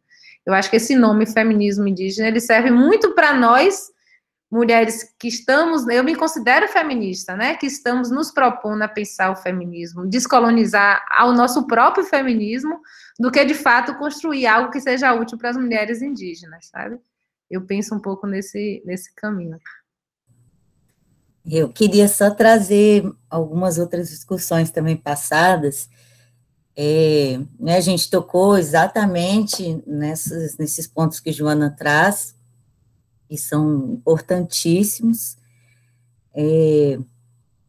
mas Elisa, uma das coisas que Elisa fala é que feminismo, para ela, é um termo de domínio público, né? Quando tem uma crítica de outros tipos de movimentos femininos ou de mulheres que não querem usar o feminismo, né? Já o que criticam, por exemplo, feminismo negro, né? Dizem que feminismo já é um termo colonizado, enfim. Bom, a resposta que a Elisa dá é essa, né? Para ela já virou de domínio público, você já pode usar, um pouco como para quem é da antropologia, as categorias de ida e volta, né? Que a Manuela Carneiro da Cunha fala de cultura. Uma coisa é cultura numa tradição antropológica, outra coisa é cultura na língua das pessoas, nos contextos reais, que vai mudar o seu significado de acordo com o contexto, né? Mas uma questão, assim, importante, não esquecendo, assim, a mais importante de todas, que é essa que Joana traz, né, do contexto do feminismo no patriarcado, no capitalismo, enfim, é um contexto de colonização também que é muito violento para todos os povos indígenas, né, ouso dizer, mas para uns mais, outros menos, né, e não por né, ter uma história de mais conflito ou menos, né, enfim, os Guarani e Mbiá têm uma situação, né, bastante conhecida de muito conflito, perda territorial, conflito não, né, muito ataque violento, enfim. Mas, no caso, por exemplo, do povo Machacali, Água Boa, que é uma das partes ali do território, que não é mais onde Sueli está, mas onde ela cresceu, foi um experimento de colônia na época da ditadura, colônia penal, para onde mandavam indígenas transgressores, né, na classificação lá da ditadura. E lá, né, a Sueli conta como, várias mulheres, né, contam como, a partir desse processo, na época da ditadura, se intensificou muito uma cultura, digamos, machista, levada pelos militares que estavam ali, né, controlando tudo. A mãe de Sueli, por exemplo, a dona Noêmia, conta como ela estava conversando com um rapaz, Mbiá, inclusive, que, enfim, no contexto Machacali não tinha problema nenhum, enfim, e aí, naquele contexto machista, os militares viram e falaram, não, agora você vai ter que casar com ele, aí obrigaram os dois a casar, ela teve filhos que depois foram lá para as aldeias Mbiá e cresceu sem conhecer, enfim, então, tem né, vários processos, e a Sueli fala de crianças que cresceram vendo muita violência, em todos os sentidos, mas contra as mulheres, né, e isso, de alguma forma, os homens Machacali passaram, né, por esse processo de colonização a partir do machismo também, muito fortemente. E aí ela diz de como, num contexto mais interno, né, para usar esse termo, não existe essa diferenciação de gênero que existe aqui, né, mesmo que existam as coisas das mulheres, dos homens, enfim, mas que coisas que não aconteciam antes começaram a acontecer, né, de violência contra as mulheres. E aí veio Lei Maria da Penha, a aldeia foi desocupada dos militares, né, e as mulheres, ela, né, diz que as mulheres Machacali foram passando por um processo de fortalecimento, né, mas a partir do que Inhame Rei deixou, né, da força feminina mesmo, espiritual, para não agir contra os homens, mesmo aqueles que fossem violentos, mas para agir contra essa cultura machista colonizadora, né, então para reafirmar essa força feminina de Inhame Rei.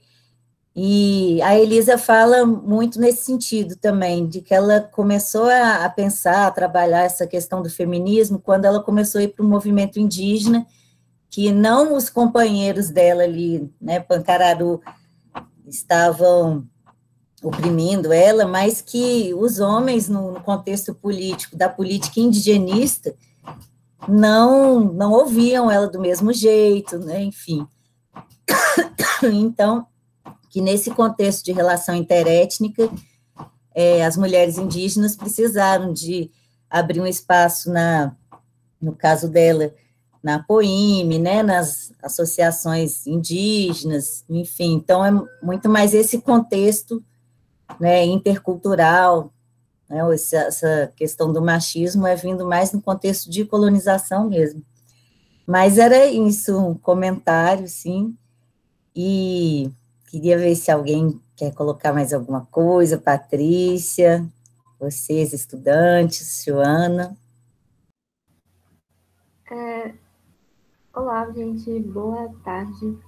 Primeiramente, eu pedir desculpa à Patrícia, né, por não estar com a webcam ligada, mas a internet, se eu ligar, eu não escuto vocês.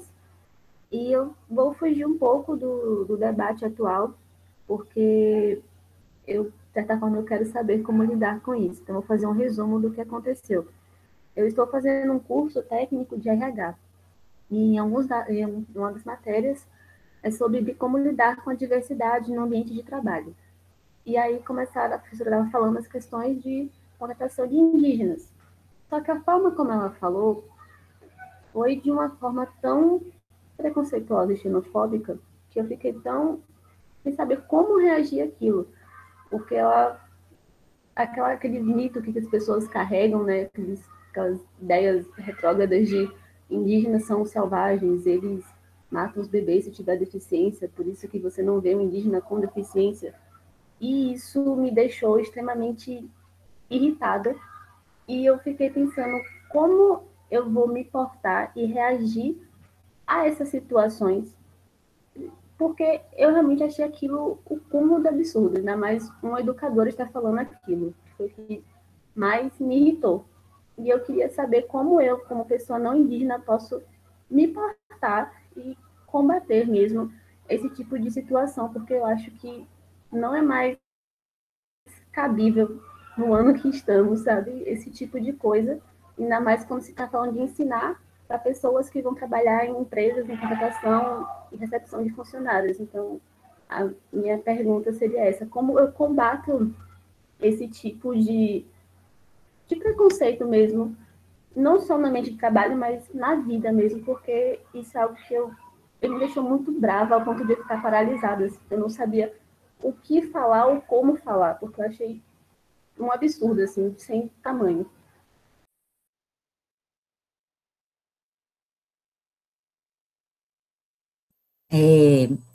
Obrigada, Lohane. Joana, você tem compromisso 5 horas, né? Aí se você precisar sair, vai precisar sair agora? Vou, Marina, infelizmente eu vou. Já ia pedir a fala, mas eu estava esperando a Lohane terminar de falar, né? Mas, assim, só vou responder rapidinho a ela, que isso é crime, né? Eu acho que, às vezes, a gente precisa informar as pessoas sobre o que é que elas estão, de fato, fazendo. Então, a princípio, eu daria essa sugestão dela, talvez, enviar para o professor, né, ou ler para ela, em sala de aula, o conceito de crime, de racismo, né? E para ela estar ciente do que se conforma enquanto racismo. Isso, assim, só como uma sugestão, mas eu acho que a Patrícia talvez vai poder comentar isso de uma forma com muito mais sabedoria, assim, né? Sobre, porque ela, né, enquanto uma professora, uma liderança e artista indígena, acho que tem que dialogar muito com pessoas que são racistas, né, com a sociedade, enfim, esse histórico de viver com a sociedade, de ter que se relacionar com essa sociedade branca, né, porque mesmo que nem todos os indivíduos pensem assim, a sociedade é estruturada para em cima desse discurso, né, a prática de nossa sociedade é uma prática de exclusão e de extermínio com base em um racismo histórico, né, um racismo também cultural. Então, eu acho que, embora nem todos nós pensemos assim, mas a sociedade, ela está estruturada com base nesse discurso, né? Mas é isso, eu queria agradecer mais uma vez a oportunidade de estar aqui com vocês, também agradecer a Marina, né, pelo convite, e a Patrícia pela conversa, pelas partilhas dela, né? e a generosidade dela em explicar tantas coisas que a gente não sabe, né? E é isso, gente. Agradeço a vocês também, os estudantes, pela escuta e, enfim, desejo aí o melhor para todos. Saúde e uma boa trajetória aí, acadêmica, final de semestre, os trabalhos, aí vocês perguntando a Marina como é que é para fazer, eu também sou professora, e eu lembrei quando a gente pede para os estudantes falarem aí, né, essa preocupação sempre tem. Então, uma boa sorte aí com os trabalhos de vocês, boas férias quando terminar, e espero que os aprendizados vocês tenham sido úteis, né, que vocês levem aí para a vida acadêmica, intelectual e pessoal, essas reflexões. Acho que é isso. Eu tenho que ir, senão eu ficava mais. Joia, muito obrigada, Joana, por participar mais uma vez aqui da nossa aula e pela mediação, né? E espero que a gente continue fazendo várias parcerias. Mas vou te liberar aí para o compromisso. Um beijo. Valeu, valeu, Marina. Tchau, Patrícia. Tchau, gente. Boa tarde. Boa tarde.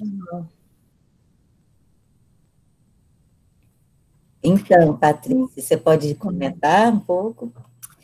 Sim,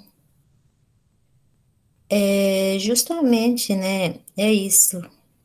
Imagina se a Lohane, né, se você se irritou com isso, como é que a gente passa, né, por esses momentos, várias vezes como realizadores, né, como debatedores, a gente encontra muitas, né, desse tipo de pessoa nesse caminho, né, de ser cineasta, de ser professora, e ao mesmo tempo ter que explicar de novo, falar de novo, né, então é uma coisa bem irritante, mas ao mesmo tempo o nosso trabalho é justamente para diminuir esse tipo de comportamento, né, para tentar, né, porque quando tem essa opinião já formada, é bem difícil, né, então por isso a gente, no começo, pensávamos, né, de trabalhar com as crianças, né, nas escolas, mostrar os filmes, os trabalhos que foram feitos aqui, principalmente olhando no município em que a gente vive, né, que é um município turístico, justamente por fazer parte do sítio arqueológico, né, que é onde houve a catequização, né, dos Guarani pelos jesuítas, e a gente passava muito preconceito,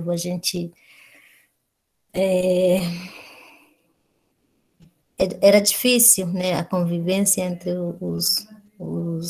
as pessoas que moravam nesse município com os Guarani, né?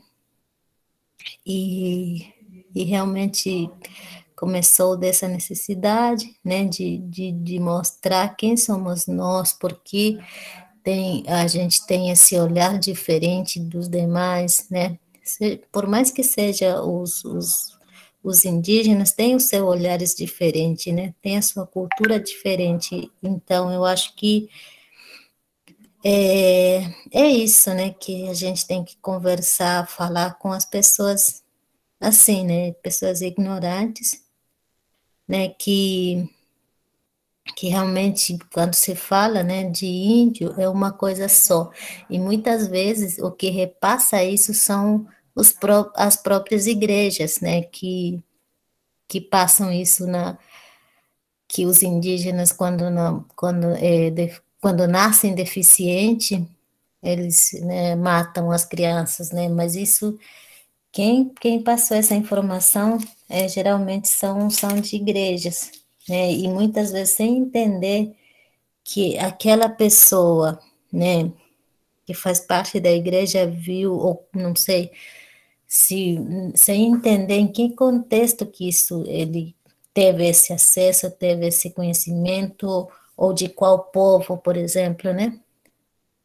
E vai generalizando. Então, acho que a primeira coisa é falar um pouco da diferença entre os povos, né? Da variedade de línguas que existem no Brasil, né? Culturas diferentes, olhares diferentes, e, enfim, a gente vem o tempo inteiro se deparando com isso, com esse tipo de atitude das pessoas, e o nosso trabalho é isso, é falar, né, da nossa cultura, justamente para entender isso, para compreender a nossa visão, a nossa cosmologia, né, e, enfim, realmente não ficar calada, né, falar o que tiver que falar, para não ficar isso, né, para não se irritar, quer dizer, é impossível não se irritar, né, mas para que saia né, para que as pessoas consigam pelo menos pensar o que ela está dizendo, né? Repensar a sua atitude, né? O meu trabalho, nosso trabalho é mais isso, né? Infelizmente não tem, porque às vezes também a gente, por mais que seja a pessoa cometeu um crime, muitas vezes isso a própria as próprias pessoas que estão nesse poder de incriminar também muitas vezes não ouve a gente, né? Então, acho que é isso. E eu queria só comentar também, gente, que existem as pessoas que realmente tiveram uma educação altamente preconceituosa e tudo mais, e é preciso muito trabalho com essas pessoas, mas existem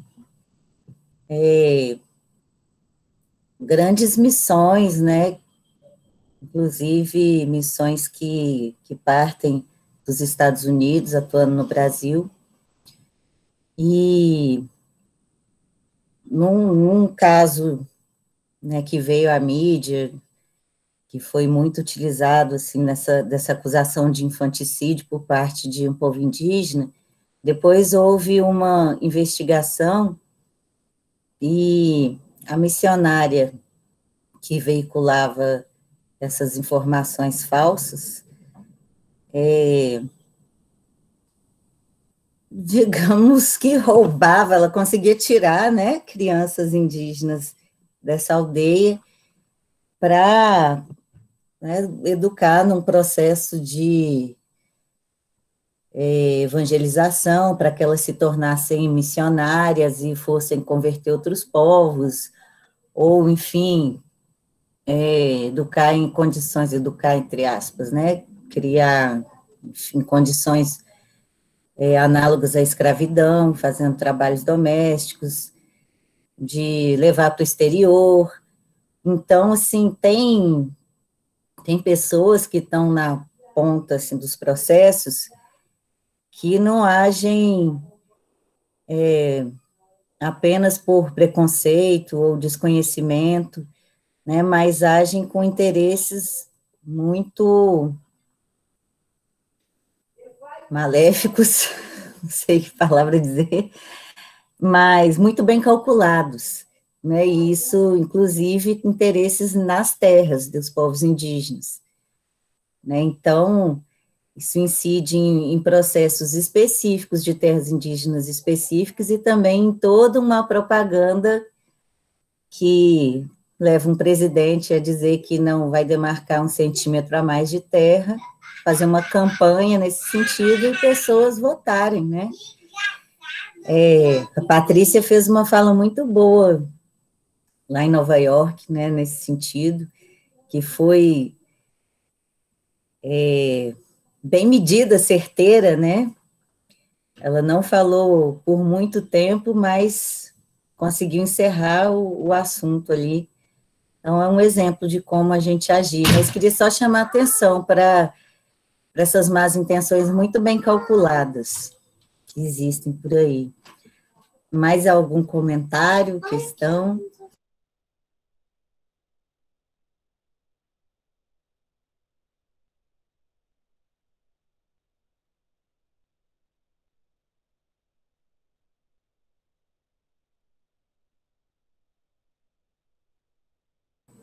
Desculpa, pessoal, estava aqui botando desenho para minha filha. Mas, se ninguém tiver mais nada a colocar, assim, a gente geralmente tem essa aula de 3 a 5, aí acho que a gente já pode ir caminhando para o encerramento. Alguém tem mais alguma questão ou comentário?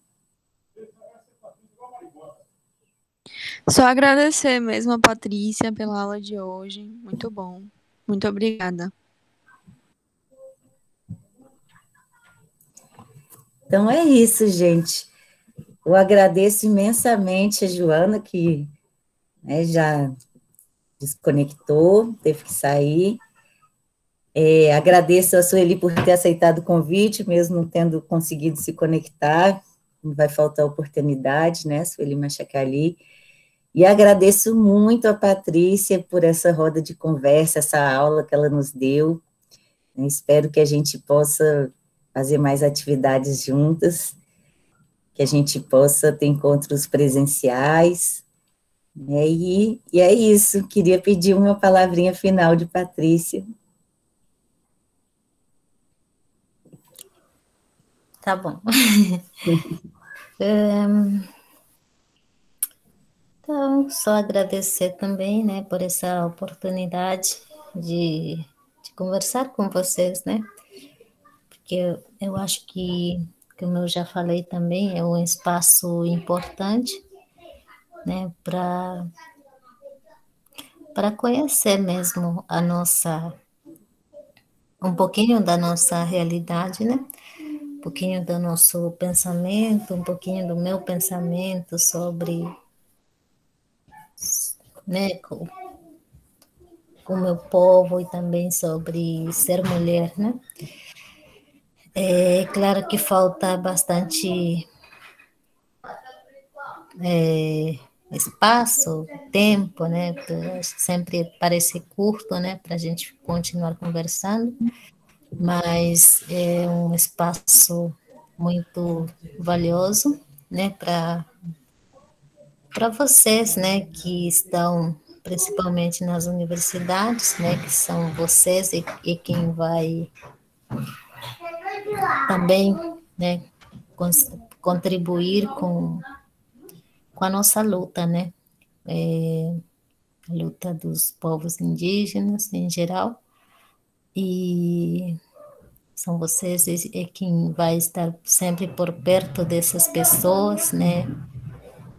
Para repassar esse conhecimento, um pouquinho do conhecimento que eu, né, da nossa conversa que vocês levaram, né? Enfim, só agradecer mesmo por essa escuta, né? Que para a gente escutar também é muito importante. Obrigada. Muito obrigada, Patrícia. Patrícia nos chamou a responsabilidade aí, olha, gente, então, cumpram suas responsabilidades aí no dia a dia, né, contribuindo para a luta dos povos indígenas e de todos os povos de trajetórias que vocês acreditam. Então, é isso. Obrigada a presença de todo mundo, agradeço, e a gente se encontra na próxima quinta. Abraço, gente.